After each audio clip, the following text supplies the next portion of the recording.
معنا المشاهدين الكرام من تونس العاصمة مراسلنا وليد عبد الله. وليد أهلا بك ومساء الخير. ما تفاصيل هذا الحكم القضائي أولا والأسباب التي استند عليها القضاء التونسي في حكمه؟ مساء الخير حكيم. إذن هو قرار بتعليق نشاط حزب التحرير لمدة سنة انطلاقا من يوم أمس، وأصدرته المحكمة الابتدائية بتونس العاصمة بناء على طلب من المكلف العام بنزاعات الدولة في حق رئاسة الحكومة. وفي الحقيقة هو ليس أول تحرك، سبقته تحركات أخرى، منها منع عقد المؤتمر السنوي للحزب والتقدم بطلب مماثل كهذا الطلب قبل سنة، ولكن رفض نظرا لإجراءات وإخلالات على مستوى الشكل. ويبدو أن الجهة المعنية، ونعني هنا المكلف العام بنزاعات الدولة، أعادت ملفا ووقع طرحه من جديد. قبلته المحكمة على معاني قانون الأحزاب في تونس المرسوم المنظم للحياة السياسية في تونس الصادر سنة 2011 على معنى الفصل 28 منه، وأنه في حال أنه حزب من الأحزاب قام بإخلالات معينة فإنه يقع تعليق نشاطه لمدة شهر إذا لم يمتثل لطلب العدول عن هذه الإخلالات، وبالتالي سيقع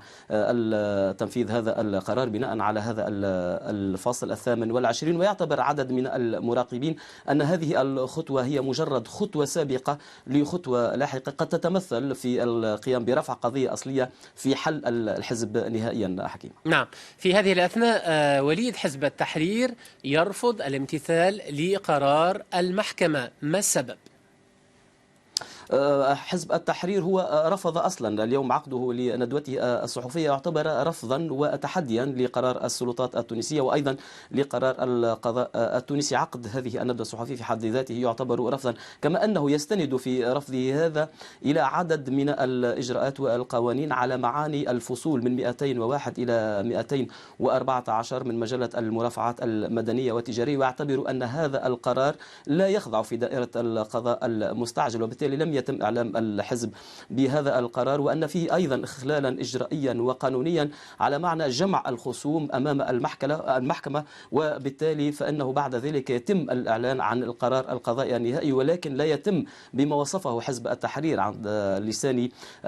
أحد المكلفين بالإعلام في الحزب عماد الدين حدوق، الذي قال لفرانس 24 إنه قرار قضائي فردي ويعتبر بمثابة المجزرة القضائية، وأن الحزب لن يمتثل لمثل هذه القرارات التي قال إنها لم تحصل لا في زمن بورقيبة ولا في زمن بن علي، فكيف تقوم به حكومة ما بعد الثورة في إطار التضييق على الحزب. واعتبر أنه كما قلت حكيم هو مجزرة قضائية بالأساس، وأصدره قاضي بشكل فردي، وبالتالي فإن الحزب سيسعى للطعن في هذا القرار القضائي بكافة أشكال الطعون الممكنة قضائيا، وأنه بالتالي لن يتوقف عن نشاطه. ودعا الأحزاب السياسية إلى عدم الصمت على ما اعتبرها مؤامرة سياسية، مؤامرة صمت وأيضا انتهازية سياسية من باقي الأحزاب. وفي الحقيقة حكيم عدد من المراقبين يرون أن ما يحدث الآن بين حزب التحرير من عملية كر وفر على مستوى قانوني وأيضا على مستوى سياسي وأيضا في ظل حالة الطوارئ في البلاد هو ربما مرحلة سابقة قد تصل إلى التضييق على الحريات وأيضا التضييق على عدد من الأحزاب لأنشطتها السياسية، ويمكن حلها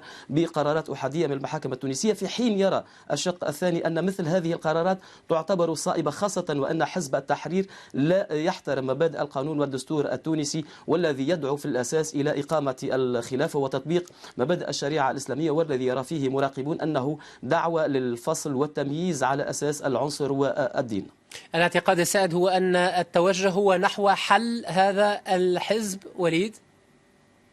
نعم، بل في الواقع حكيم عدد من المراقبين كما قلت أن هذه أصبحت معركة كر وفر قانونية وسياسية بين الدولة التونسية وحزب التحرير، خاصة أنه طلب في حكومة الباجي السبسي الأولى بعد الثورة التونسية طلب أن يمنح ترخيصا، ولكنه لم يمنح، ومنح في صيفة 2012 في حكومة حمادي أجبالي زمن الترويكا، وبالتالي عادت الأمور خاصة مع عدم امتثال الحزب لمتطلبات ومقتضيات القانون التونسي المتعلق بتنظيم الأحزاب والجمعيات، وأيضا مبادئ الدستور التونسي، ورفض المشاركة في انتخابات 2014، وهو ما اعتبر تحديا للسلطات التونسية ولعبة لي ذراع بين السلطات التونسية والسلطات القضائية من جهة وحزب التحرير من جهة أخرى، ويعتبرون أن هذه المرحلة مجرد مرحلة فقط، وهي ربما قد تكون بالون اختبار قبل انتخابات بلدية، وفي ظل انتظار تشكيل حكومة وحدة وطنية، وبالتالي فالظرفية السياسية لا تسمح بمثل هذه التحركات، ولكن قد يذهب الأمر إلى حل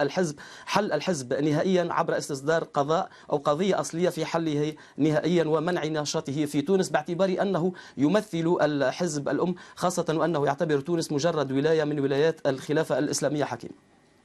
أشكرك جزيلا الشكر وليد عبد الله مراسلنا متحدثا من تونس العاصمة.